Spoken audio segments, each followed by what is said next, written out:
sapi, kambing, kelelawar, dan paus diklasifikasikan ke dalam mamalia karena memiliki ciri-ciri yang sama, yaitu memiliki kelenjar susu. Oh ya, betul. Tetapi, bagaimana ya jika kita menemukan bakteri dan jamur? Kita klasifikasikan ke dalam kelompok manakah kedua makhluk hidup tersebut? Kalau menurut saya, bakteri itu kita klasifikasikan ke dalam animalia, sedangkan jamur kita klasifikasikan ke dalam tumbuhan. Mungkin juga seperti itu, tetapi untuk lebih jelasnya dan agar kita lebih mengerti tentang klasifikasi makhluk hidup, kita perhatikan kegiatan pada video berikut ini saja.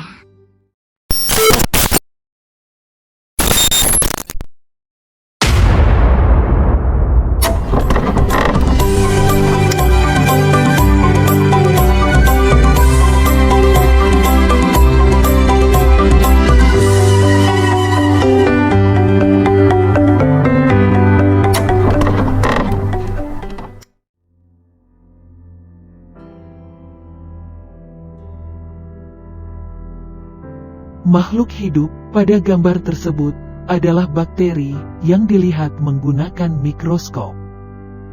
Berdasarkan gambar tersebut, maka kita dapatkan ciri-ciri dari bakteri tersebut adalah berukuran mikroskopis, alat gerak berupa flagela, hidup sebagai parasit, dan termasuk ke dalam prokariotik.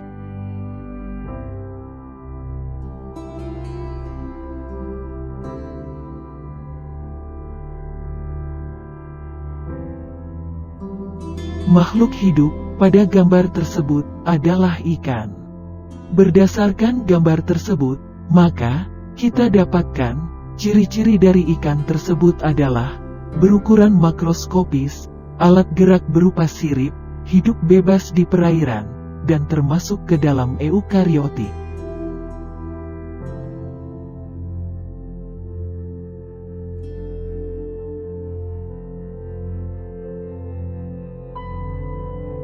Berdasarkan penjelasan di atas, ternyata kita banyak menemukan perbedaan ciri-ciri yang dimiliki dari bakteri dan ikan.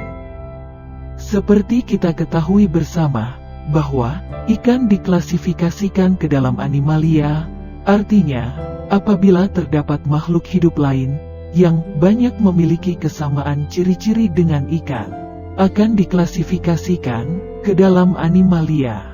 Sedangkan, bakteri banyak memiliki perbedaan ciri-ciri dengan ikan, sehingga bakteri tidak dapat diklasifikasikan ke dalam animalia.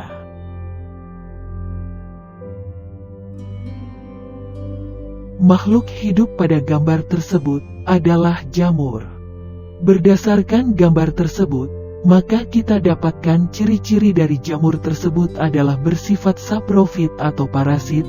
Inti sel dilindungi membran inti, eukariotik, memiliki zat kitin atau selulosa.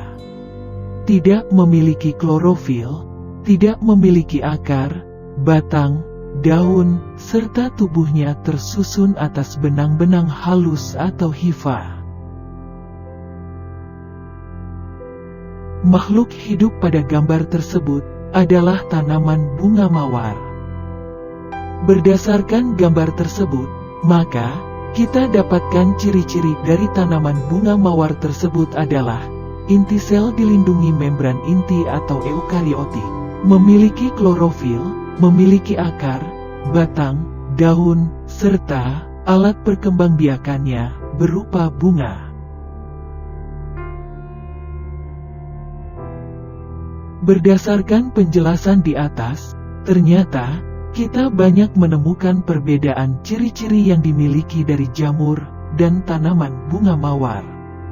Seperti kita ketahui bersama, bahwa bunga mawar diklasifikasikan ke dalam tumbuhan. Artinya apabila terdapat makhluk hidup lain yang banyak memiliki kesamaan ciri-ciri dengan bunga mawar, akan diklasifikasikan ke dalam tumbuhan. Sedangkan jamur banyak memiliki perbedaan ciri-ciri dengan tanaman bunga mawar, sehingga jamur tidak dapat diklasifikasikan ke dalam tumbuhan. Setelah kita belajar dari kegiatan pada video tersebut, ternyata bakteri tidak termasuk animalia, dan jamur tidak termasuk tumbuhan. Iya betul, keduanya banyak memiliki perbedaan ciri-ciri yang dimiliki untuk diklasifikasikan ke dalam animalia atau tumbuhan. Kalau begitu, bakteri dan jamur diklasifikasikan ke kelompok mana ya?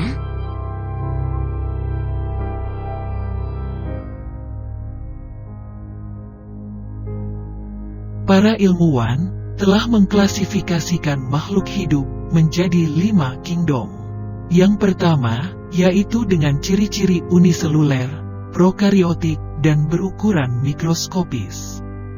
Makhluk hidup dengan ciri-ciri tersebut diklasifikasikan ke dalam kingdom Monera. Yang termasuk ke dalam kingdom Monera yaitu bakteri dan ganggang biru. Yang kedua, yaitu makhluk hidup dengan ciri-ciri eukariotik, ada yang uniseluler atau multiseluler, dan ada yang berukuran mikroskopis atau makroskopis. Makhluk hidup dengan ciri-ciri tersebut diklasifikasikan ke dalam kingdom Protista.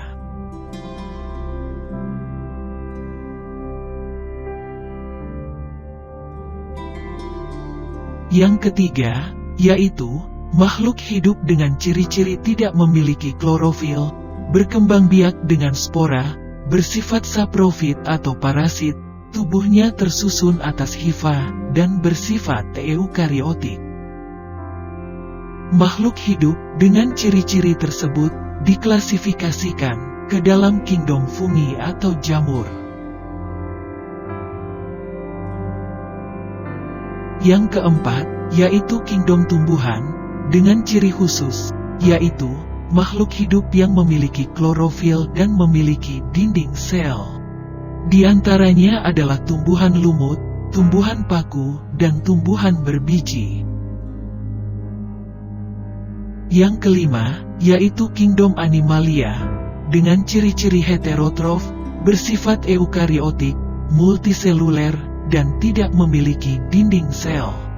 Di antaranya adalah invertebrata dan vertebrata.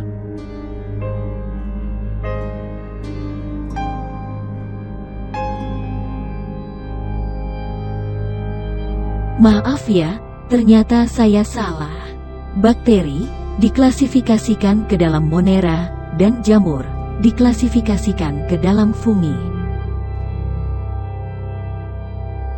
Iya, tidak apa-apa. Dari sini, kita ternyata dapat belajar tentang klasifikasi makhluk hidup yang terdiri dari 5 kingdom.